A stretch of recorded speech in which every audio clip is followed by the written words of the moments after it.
Hello everybody. Today me and my mother are going to cook two traditional Mexican dishes that she would eat while she lived in her homeland of Mexico, and we will be making the food in my grandmother's house. While we cook the food, her and I will be discussing her upbringing in Mexico and how her life has changed while living in the United States. Okay, so let's get started.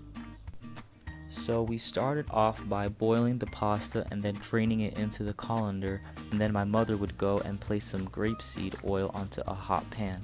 She then told me to go in and grate some cheese, and this was very important to her because her grandmother, when she used to make this pasta, my mother was in charge of grating the cheese for my grandmother, and she really much enjoyed that.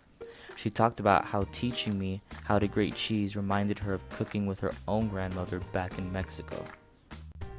Next, my mother would get some beans that she had boiled from the day before and place them into the hot pan with the oil, and then she would start smashing them to make them refried, which takes some time and process. Next, she placed some grapeseed oil into a pot for the pasta, and then she would go and place the tortillas onto the skillet with the grapeseed oil from earlier. While she did all of this, she was discussing how much she missed Mexico and the time she had growing up with her grandmother.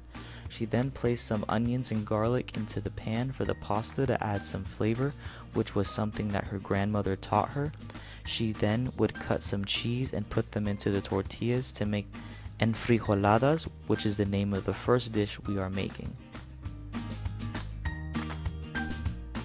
My mother would then place the garlic, onion, and tomato sauce into the big pot for the pasta, and then she would add some seasonings to it.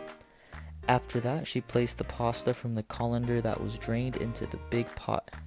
My mother would then finish it off by mixing everything together, and then she would get the tortillas with cheese from earlier and place them on a skillet to fry.